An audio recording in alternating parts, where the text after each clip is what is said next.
সবথেকে কম উপকরণে কিভাবে সেরা স্বাদে গরুর মাংসের কলিজা ভুনা করতে পারবেন আজকে সেটাই শেয়ার করব। প্রথমেই আমি হাফ কাপ তেল দিয়ে নিয়েছি। তেল গরম হয়ে আসলে আমি এতে কিছু মশলা এড করব।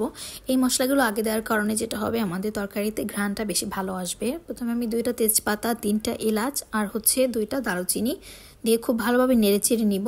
এরপর আমি এর মধ্যে দিয়ে নিব 1 টেবিল চামচ পরিমাণ আদা ও রসুন বাটা আর 2 টেবিল চামচ পরিমাণে পেঁয়াজ বাটা। চেষ্টা করবেন পেঁয়াজটা একটু বেটে দেওয়ার জন্য, তাহলে গ্রেভিটা ঘন হবে আর টেস্টটাও বেশি আসবে। সো এরপর আমি দিয়ে নিব আগে থেকে ধুয়ে রাখা আমাদের কলিজাগুলো। আমি এখানে হাফ কেজি পরিমাণে কলিজা রান্না করতেছি। আমি এটার পরিমাণটা আপনাদের বলে দিচ্ছি, সেই অনুযায়ী আপনারা রান্না করতে পারেন। গরুর কলিজা ভুনার টেস্টটা আপনারা কিভাবে দ্বিগুণ করতে পারেন এখন সেটার এই ট্রিক্সটা আমি শেয়ার করব। আমি কিন্তু এখানে 4 থেকে 5 টুকরা গরুর মাংস নিয়েছি আর মাংসটা কিন্তু একটু হাড় আর চর্বিযুক্ত নিয়েছি। আপনারা চেষ্টা করবেন শুধু কলিজা ভুনা না করে কলিজার সাথে 4 থেকে 5 টুকরা গরুর মাংস অ্যাড করার। আর মাংসটা যদি একটু হাড় আর চর্বিযুক্ত হয় তাহলে কিন্তু টেস্টটা অনেক গুণ বেড়ে যাবে। সো আমি এভাবে একটু কষিয়ে নেওয়ার পরে আমি এটাতে দিয়ে দিচ্ছি জিরার গুঁড়া, 2টা লবঙ্গ আর 4-5টা গোলমরিচ। আমার এই রেসিপিতে আপনারা একবার হলেও গরুর কলিজা ভুনা করে দেখবেন আর খেতে কেমন হয়েছে সেটাও কিন্তু আমাকে অবশ্যই জানিয়ে দিবেন। আমি এইভাবেই সবসময় রান্না করি, সো সেটাই আপনাদের সাথে আমি শেয়ার করে দিচ্ছি। এখন আমি আমার মশলাগুলো অ্যাড করে নিব। আমি লবণ দিয়ে নিচ্ছি আর 2.5 চামচ পরিমাণে আমি মরিচ গুঁড়া দিয়ে নিচ্ছি। আমি এখানে রাঁধুনির মরিচ গুঁড়া ইউজ করছি, এটা একটু ঝাল হয় আর আমি যেহেতু ঝাল খেতে ভালোবাসি সো আমি একটু ঝালটা বাড়িয়ে দিয়েছি। আপনারা চাইলে এখানে 2 চামচ ইউজ করতে পারেন, সেটা একদম পারফেক্ট হবে। হাফ চামচের মতন দিয়ে নিচ্ছি হলুদের গুঁড়া। আমি হলুদের গুঁড়া রাঁধুনিরটা ইউজ করি, এটা একটু করা হয় তার জন্য আমি অল্প পরিমাণে ইউজ করি। এখন মাংস আর কলিজার সাথে আমি মশলাগুলো খুব ভালোভাবে মিশিয়ে নিব। এই পর্যায়ে কিন্তু চুলার আঁচটা মিডিয়াম টু হাই হিটে একটু রাখতে হবে, তাহলে ঘ্রাণটা খুব ভালো আসে। এভাবে আমি ঢেকে ঢেকে কিছুক্ষণের জন্য কষিয়ে নেব। আমি এখনও কিন্তু কোনো ধরনের কোনো পানি ইউজ করিনি।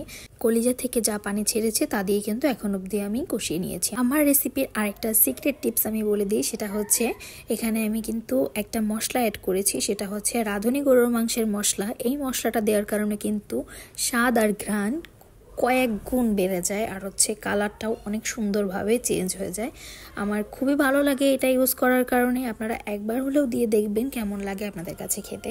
সো এরপরে আমি আবার একটু ঢাকা দিয়ে কিছুক্ষণ রান্না করে নিব। ঢেকে ঢেকে বারবার কষিয়ে নেবেন। এখন কিন্তু চুলার আঁচটা মিডিয়াম থেকে লো হিটে রেখে তারপরে আমি অল্প একটু পানি দিয়ে তারপর আবার কষিয়ে নেব। কষানোর সময় আমি ঢেকে ঢেকে রান্না করব যাতে আমার কষানোর সাথে সাথে কলিজাগুলো খুব সুন্দরভাবে সেদ্ধ হয়ে আসে। আমি কিন্তু খুবই অল্প পরিমাণে পানি দিয়ে কষাচ্ছি। অল্প অল্প করে পানি দিয়ে 2 থেকে 3 বার আপনারা কষিয়ে নিতে পারেন। আমি 2 থেকে 3 বার কষিয়ে নিই, এতে অনেকটা সেদ্ধ হয়ে যায়। আমি কোনো রেসিপি ফলো করে রান্নাটা করছি না, আমি যেভাবে খেতে ভালোবাসি সেভাবেই রান্নাটা করছি। কলিজার মধ্যে আমার কাছে মনে হয় যে 2-3 টুকরা মাংস যদি আমি অ্যাড করে দিই তাহলে ফ্লেভারটা খুব সুন্দর আসে। কারণ শুধুমাত্র কলিজায় যেই ফ্লেভারটা পাওয়া যায় 2-3 টুকরা মাংস থাকলে কিন্তু তার থেকে ফ্লেভারটা অনেক বেশি করা হয়। আমার কাছে আসলে খেতে এভাবে ভালো লাগে, সো আমি এভাবে রান্না করি। 20 থেকে 25 মিনিট ধরে কষানোর জন্য কিন্তু আমার কলিজাগুলো অলমোস্ট 60 to 65% সেদ্ধ হয়ে গেছে। এখন আমি বাকিটুকু সেদ্ধ করার জন্য 2 কাপ পরিমাণ পানি দিয়ে নিয়েছি। পানিটা বলক আসার পরে তারপরে আমি ঢেকে দিয়ে রান্না করে নিয়েছি 10 থেকে 12 মিনিটের মতন। এরপরে কিন্তু পানিটা অনেকটাই শুকিয়ে গেছে। এখন আমি একটু হালকা নেড়ে নেড়ে দিব যাতে নিচ থেকে পুড়ে না যায়। পানিটা শুকিয়ে গেলেই হয়ে যাবে আমার গরুর কলিজা ভুনা। আপনারা বাসায় এভাবে ট্রাই করে দেখবেন আর আমাকে অবশ্যই কমেন্ট করে জানাবেন কেমন লাগলো ভিডিওটা।